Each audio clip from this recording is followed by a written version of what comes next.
This is Got Marketing, a fad-free, fluff-free, no-nonsense podcast for marketers looking to work smarter.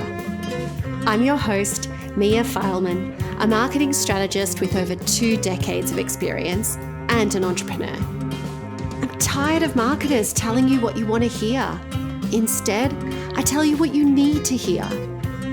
During the show, I chat with creatives and strategists about all the aspects of marketing, but especially marketing campaigns. Unpacking and dissecting marketing campaigns is what I do for fun. Got Marketing is brought to you by Campaign Del Mar, the marketing education platform where marketers and entrepreneurs go to upskill. Let's dive in, shall we? Hello, friends, and welcome back to the Got Marketing podcast. The pandemic has served as a catalyst for influencers' growing role in brand marketing. In industries such as beauty and fashion, influencers have become so omnipresent that not having an influencer marketing strategy may leave you left behind. Today on the show, we will discuss influencer marketing campaigns and showcase how smaller brands have been able to use influencer marketing to propel their brands. Joining me on the show today is Tayler Rossetti. She is the campaign manager at Oraco Agency, located on the Mornington Peninsula. Oraco specialise in branding and communications. Tayler has been working in the marketing industry for over 10 years, and during this time she has gained valuable experience in a range of different areas, including skincare, healthcare, and toys. Welcome to the show, Tayler. Thank you for having me. It's really exciting to be here. Now, tell me, are we popping your podcast cherry? Is this what we're doing? Yes, you are. So please be kind. I am so kind. That's it's like brand value number 1. Yeah, kindness. I agree, 100%. Awesome. Well, I am actually so excited that you're here. I think you're a flipping legend. I heard you deliver a masterclass and I was like, this chick knows her ship. So yeah, it's an absolute pleasure. Thank you. I know. And I'm so glad you didn't tell me who you were or what you did until I finished presenting that masterclass. And then you were like, yeah, this is who I am. And I was like, holy shit, you're a big deal. So it was really flattering for me, like for you to compliment me on that and then also for you to invite me here on this podcast today. Oh, I have you fooled. I'm not a big deal. You're good at it. Whatever you're doing, keep it up. Oh, thank you. All right, let's get stuck in for today. I'd really like to start by talking about the meteoric rise in influencer marketing. Can you talk us through some of the key stats around this? Yeah, look, I think when I started doing, really deep research around this, I pulled out a lot of different pieces of information. But I thought something that was really interesting to highlight definitely comes off the back of, what happened recently when it came to ASIC kind of cracking down on financial influencers or finfluencers promoting, certain financial topics or products or providing really deep recommendations that potentially they're not in the right position to actually, do or promote if they're not a financial expert in that particular area. So ASIC did a bunch of research around this to support the policy that they did implement.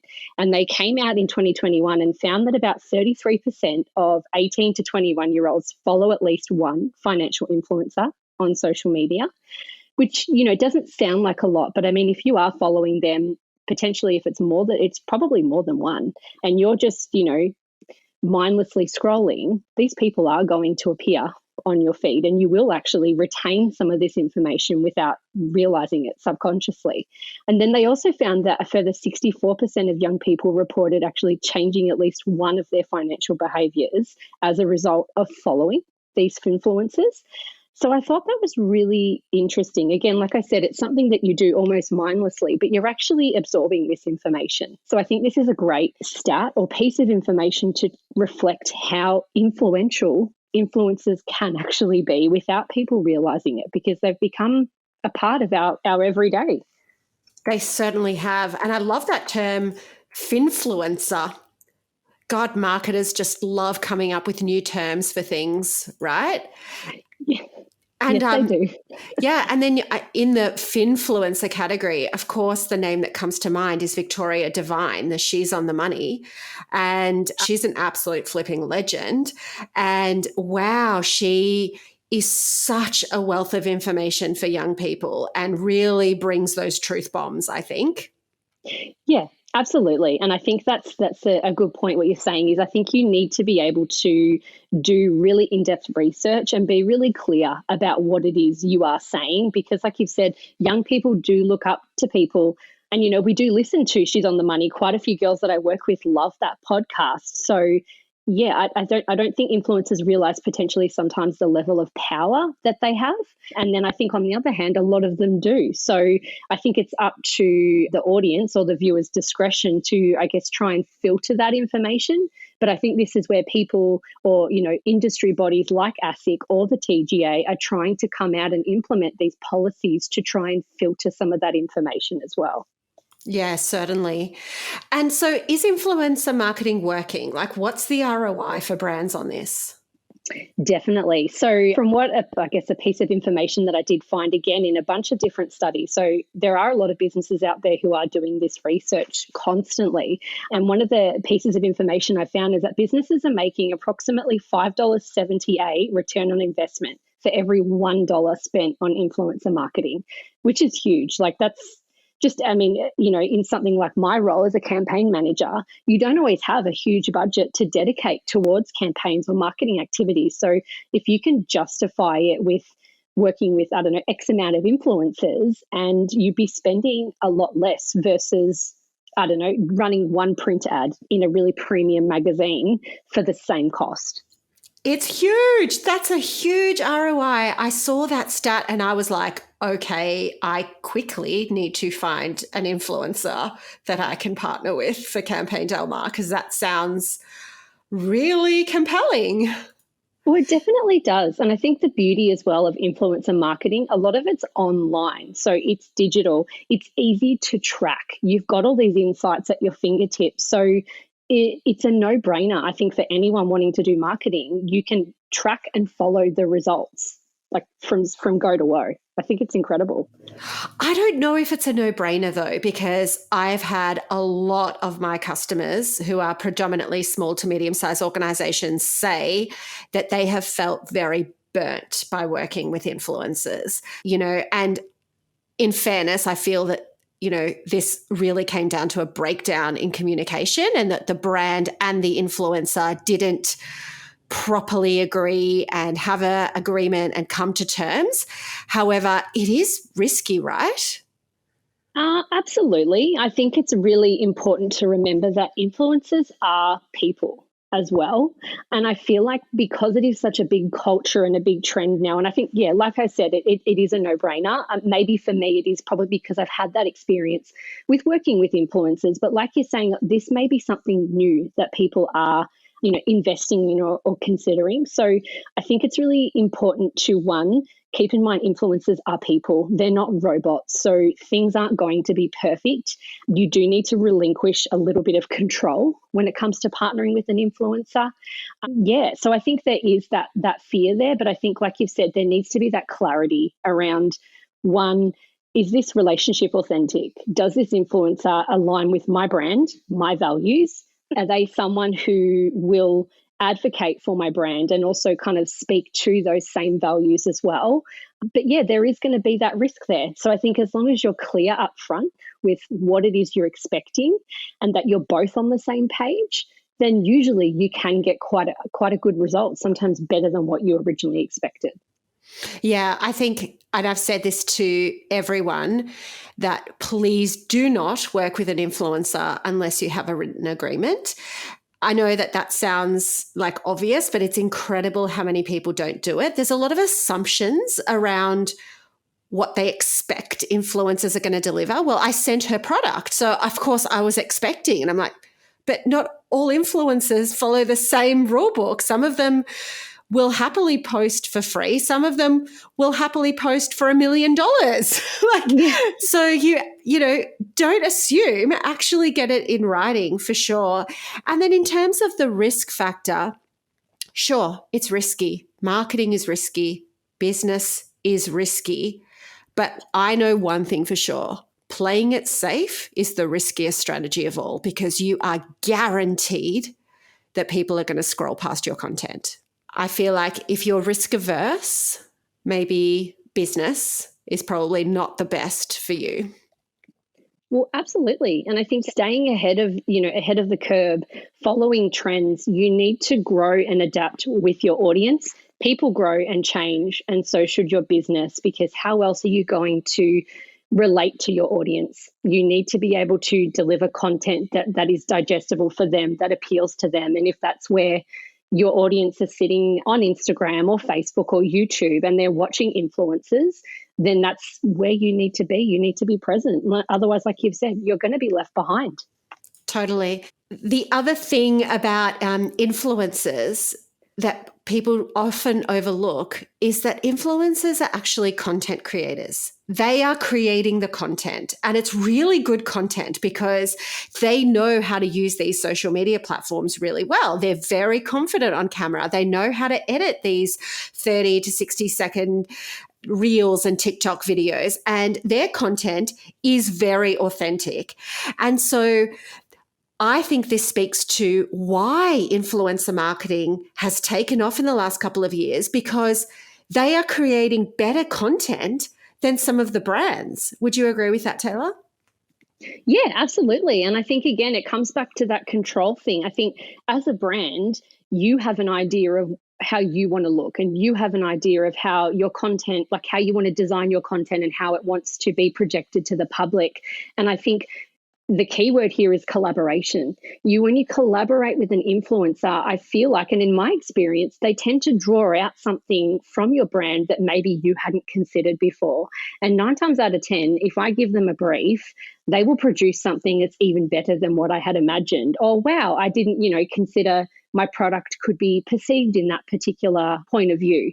So yeah, I think it's about collaborating and definitely sharing that creativity together. Oh, certainly. All right, so let's talk about our favorite things, campaigns. What exactly is an influencer marketing campaign?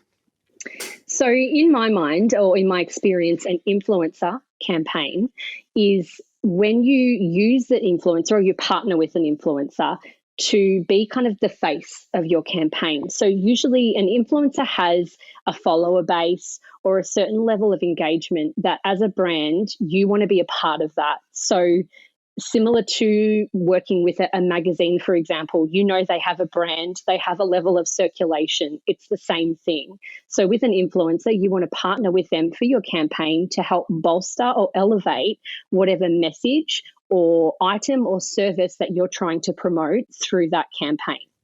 Love that. That's such a great definition. I think that's a really succinct way to explain it. So let's look at some examples. Like, what are some of your notable favorite small business examples? Yeah, so one of the examples that I really, really love is the brand Love Luna. They create period panties. So it was around 2019, and actually at the time I was working at another business called UPI, and they were launching a vitamin brand called Better You. So we actually partnered with Emmy Lou to help support our brand. And at the same time, Love Luna were also partnering with Emmy Lou. And I thought it was an incredible partnership. So essentially, it was like a brand awareness campaign. They partnered with Emmy Lou and they did an Instagram post, basically just doing like a call out to the, everyday women in Melbourne. We're running a photo shoot with Emmy Lou Loves at this studio at this time. If you want to be a part of it, comment below. This particular post got, I think, over 800 comments, which is an incredible feat for a smaller business at the time. And so they did this photo shoot with just everyday women, and Emmy Lou Loves was kind of the spearhead and the face of this photo shoot. And it was incredible. I think it really struck a chord with me because as a woman, an everyday woman, I loved seeing real women on my Instagram feed wearing period undies, talking about stuff that we all go through, and they looked real. And I think Emmy Lou Loves at the time was kind of at the peak of her career where she just launched this new TV series on SBS. So as part of that, Love Luna had like a TV commercial featuring Emmylou as well. They looped it up with an awesome giveaway on the Instagram platform as well. I think Emmylou actually was interviewed around this time, and she said she did a post about Love Luna just on her Instagram stories. And within like 2 days, it was across a weekend, the Love Luna saw a 40% increase in their sales over that weekend specifically. So you could tell already that that partnership was an incredible alignment, incredible collaboration, because Emmylou was a reflection of their target audience, and her following on her own socials were the right people who then obviously went across to Love Luna, started following their socials, started purchasing their products. And it was a bit of a multi-platform partnership and campaign as well. So I think overall it was incredible. I love this so much, especially because it was so integrated, which is for me what makes it a campaign. The fact that it wasn't just a couple of posts on social media going, oh, that didn't work. And it's, of course it didn't work. People don't take action from seeing something once. There was a multi-pronged approach. To your point, Tayler, there was the TVC, there was the content that came out of the shoot, there was the shoot itself, which is a little bit of an event or an activation.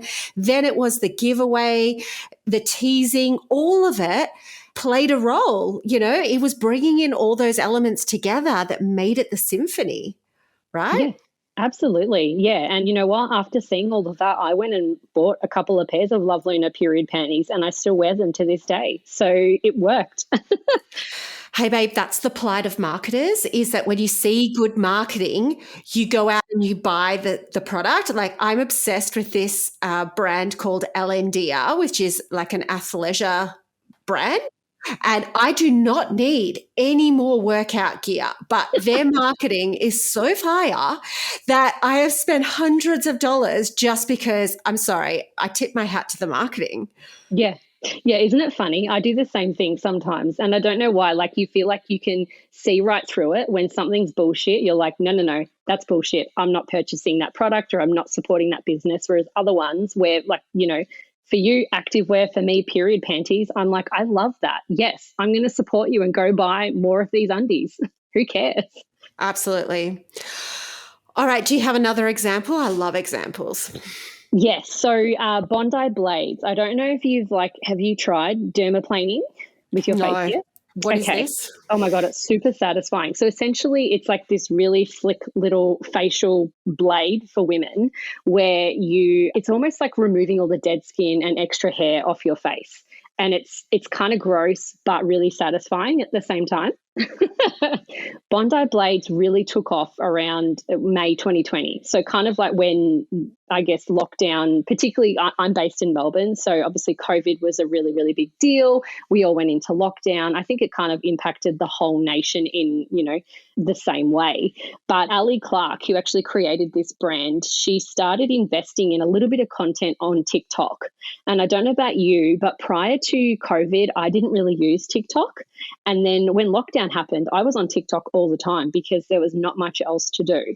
So, and I actually got served a few of these particular ads by Bondi Blades, and the content was great. So essentially what they did is they partnered with, I think they started with some more micro or nano influencers to create content and actually explain how to use the product. So just demonstrate it, make it really fun and quirky on a little TikTok video with some trending music, and I was on board. Throughout that time, I think it was such a perfect combination because everyone was sitting at home. We couldn't control anything, but hey, we could pick at our face, we could dye our hair, we could do those things. So it actually worked really, really well in Bondi Blade's favor. So you could see over time that the product popularity grew. You can see across their socials as well, their following is huge now. And then they started aligning themselves with bigger influencers. So like Liza Sobanoff from Maths, Melanie Bow, the beauty blogger, they've got some really big names now. So if you're scrolling through their grid and you're seeing people who are aspirational, of course you're going to look at that. It's going to get your attention. Do I need to dermaplane? What is this? Like, am I missing out? Yeah, so I think overall, I think it was a great opportunity. I think it was just the timing lent itself really nicely as well to this particular influencer campaign of growing a brand. So many lessons to take out of that example. First of all, that timing is everything in marketing and it can make or break your campaign. So great. The second thing to take out of there is that if you are thinking about starting an influencer marketing campaign or starting to experiment with influencer marketing, maybe don't go to someone who's already a huge catch. Like, start playing with a micro influencer and figure it out and just dip your toes in the water and not spend all of your money on a massive influencer until you gain experience in this. So absolutely love that example. Gut Marketing is brought to you by Campaign Del Mar, a marketing education platform for entrepreneurs. Master the fundamentals of marketing, nail your email marketing strategy, or join my signature program, Campaign Classroom, and learn how to create killer marketing campaigns.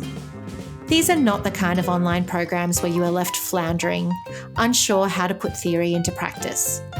Nor will these programs sit unfinished for months. You can expect accountability, a supportive community, and to walk away with practical, real-world marketing skills. Learn more at campaigndelmar.com. Can I just make a comment about TikTok? Yeah, do it. Yeah, thanks. This is going to be one of those like Mia rants, okay? Yeah. So marketers like you and I, we are proven, statistically shown, to jump on these platforms earlier than everyone else because we work on them, right? And so, of course, we're on TikTok and we're on Clubhouse and we're on Twitter and everything, but that is not representative of the target audience. And so what happens is we get on TikTok, we think it's great, and so we think that all of our customers or our clients should be on TikTok too. Whereas actually, in fact, 25% of Twitter's audience are under 19.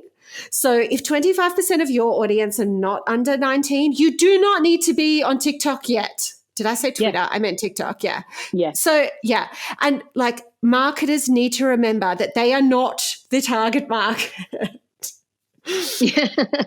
Yes. Well, I think over. this is a thing.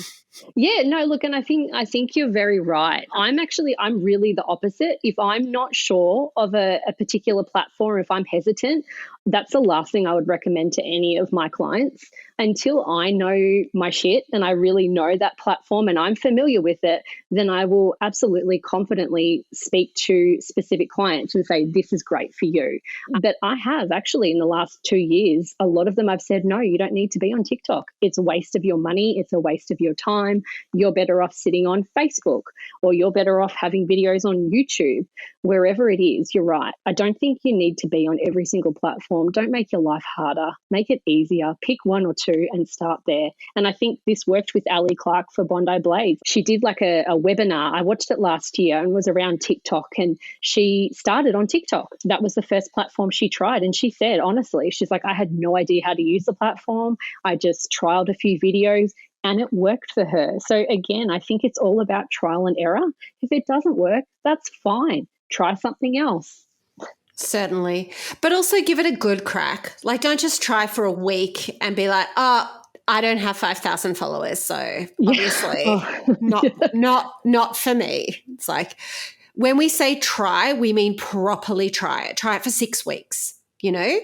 Yes. Oh, yeah. That's the most frustrating thing, I think, when people are like, I didn't get results. Why? It's been 24 hours. And I'm like, because it's been 24 hours. Like, you can't expect to go out to a person on the street and be like, hey, purchase my product. That's not how it works. It's a relationship. You need to foster and build these things up. And this is where influencers come into that. Once you've kind of built that brand foundation, great, partner with an influencer that's an authentic connection with your brand, and they will be an advocate for your product, for your brand. People are more likely to listen to them than you. I know that might be a little bit offensive, but it's true. They're called influencers because they have influence. Right? Mind blown. All right. So how do brands get started with influencer marketing? If you've never done this before, what's step 1, 2, 3? Well, I think I've talked about it a lot, but I really think it's so important to highlight is authenticity. You know, I think originally working with influencers was this glossy, shiny thing that you did to make your brand look really schmick and popular and cool. That's not what it's about anymore. I think people really see through that. So it's all about connecting with someone who is authentically invested in your brand. So if you're a vegan company, for example, you wouldn't go and partner with someone who's a big foodie and who tries all sorts of different food and promotes meat, for example, or, you know, an epic barbecue place. That's great if that's what you're into. But as a brand, if you're advocating and you're promoting being a vegan, align with someone who has those same values as you. Otherwise, that control that we've been talking about of relinquishing that, it's going to be even worse. And no matter how detailed your brief is, your influencer is going to promote something that's authentic and real to them. So I think that's really important. I certainly agree. Yeah. Yeah, absolutely. I also think we need to redefine who an influencer is, because like you said earlier, Tayler, like there is this misconception that all influencers are these incredible looking 22-year-olds doing yoga in their underpants, right? And that's not necessarily true. Like there are thought leaders can be influencers. You know, business owners can be influencers. It's whoever in your industry, your niche, who has influence and who has been able to build community and build trust with an audience. So think beyond the traditional travel influencer, and perhaps there's someone trailblazing in your industry that fits that definition. They are potentially an influencer. They might not even call themselves an influencer. Yeah, well, and I think that's really true. I'm working right now with a friend of mine. He's actually a dad from childcare, but he's got his own Instagram profile.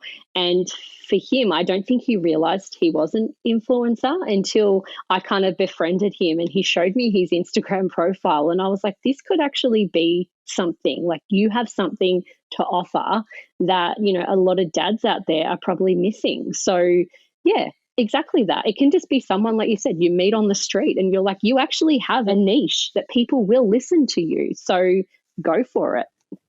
Watch out, world. Tayler is now an influencer manager. Awesome. Please don't tell people that. No. And please brief them. And this is something that I teach my customers, which is not sexy in the slightest. No one gets excited about learning how to properly brief a third-party supplier or a potential collaboration partner or a potential influencer. It's not like, you know, put this on the box, but so important. Like if you reach out to an influencer and you make their lives so easy by sending them a quality brief that says, right, this is my business, this is the vision, these are my values, this is what I'm trying to achieve, this is my time frame, this is my budget, this is some of the imagery. An influencer is going to look at this and go, oh, I've got everything that I need. I don't need to go 100 times back and forth asking questions, teasing out the brief, all of which is unpaid, mind you. And I can get stuck into quoting you for this. And I'm sure you've experienced this before, but like I've been able to work with influencers, but also photographers, videographers who have been full, who've been like, nah, we don't have any more time. But because I've sent them a killer brief, they're like, you know what? You've made this so easy for me that we actually can jump through all of these, you know, normal obstacles and just book the shoot date and get this done. And I know that it's going to be easy to work with you. So be a good client.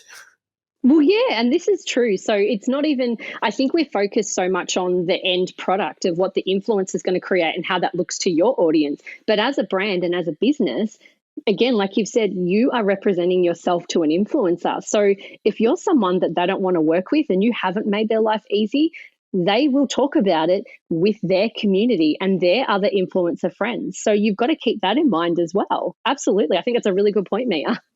No worries. Okay, so what if it doesn't go completely perfectly? For example, and this is definitely the exception and not the rule, I think it was last year, but JS Health had a huge scandal with one of their influencers, and it was Nadia Bartel, who somehow managed to share an Instagram story to her feed of her snorting a white powder off some Kmart plates. Now, the Kmart plates is an essential component to this story because it's what made the story go viral. Everyone found the fact that she was snorting whatever she was snorting off the Kmart plates hilarious. And as a result, this story got picked up by every news outlet, Channel 7, all the advertising publications. And this, of course, is going to have very negative blowback, pardon the pun, on on any of the brands that she represented, including JS Health Vitamins, who she was presently running a campaign with. So what do you do then? Oh, God. Go to Kmart and buy some plates.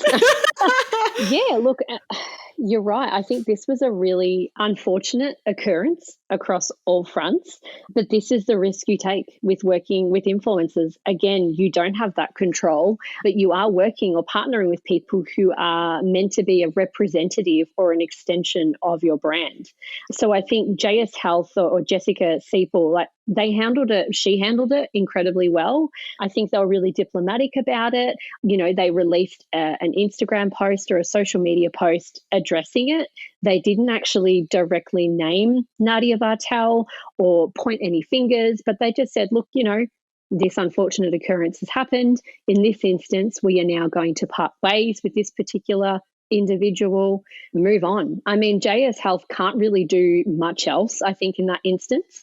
It's unfortunate that it was someone like Nadia Bartel. So she is a hot topic. She's easy news. People are going to pick that up and talk about it. But again, like I said earlier, influencers are human.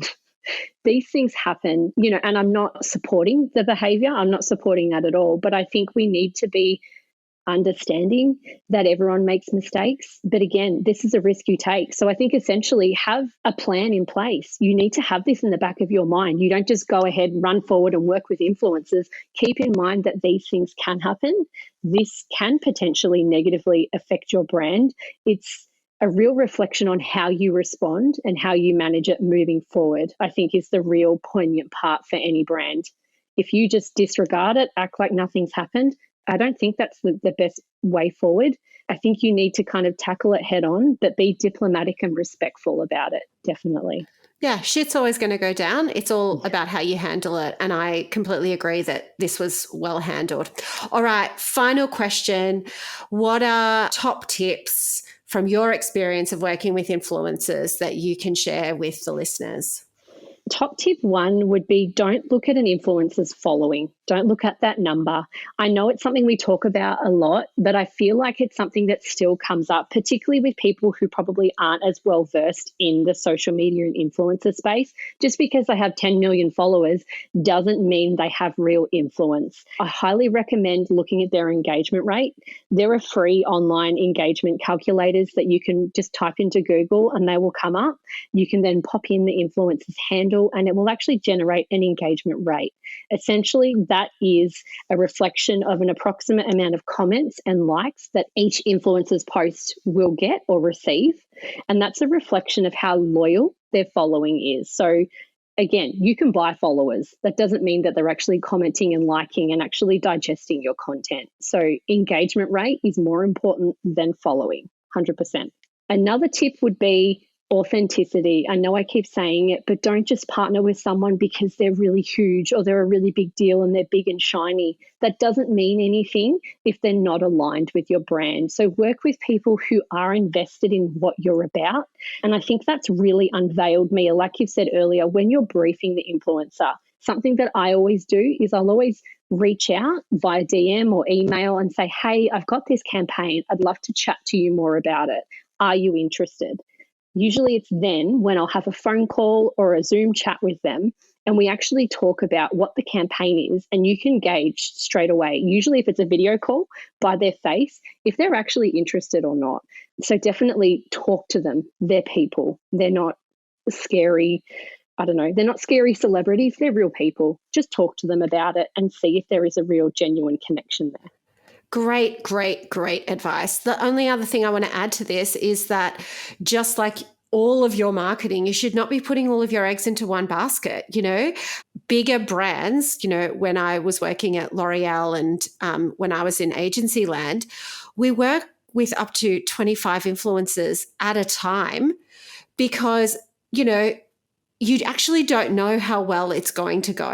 And so you spread your risk across different influencers. And you're like, oh, she was the wild card. Didn't realize it was going to go so well. But with this particular campaign or this particular launch, she was the standout performer. And so just like our marketing channels, don't want to be over investing in one channel because, then you've got all those eggs in one basket. Yeah, absolutely. I agree 100%. And again, have that varied level of engagement following types of people, gender, values, mix it up so you've got that broad reach as well. Yeah. Amazing. Well, this was such a high value chat. Thank you so much, Tayler. It was great. I'm very surprised that this is your first podcast episode. So well done. Thanks for having me. And yeah, I think you can tell I love talking about influencers. So you've definitely got me comfortable real quick. Thank you. Amazing. Mia. Well, I'll put your contact details in the show notes, but thank you again. It's been such a pleasure. Thank you. Thank you. You listened right up until the end. So why not hit that subscribe button and keep the good marketing rolling? Podcast reviews are like warm hugs, and they're also the best way to support a small business. You can connect with me, Mia Fileman, on Instagram or LinkedIn, and feel free to send me a message. I'm super friendly.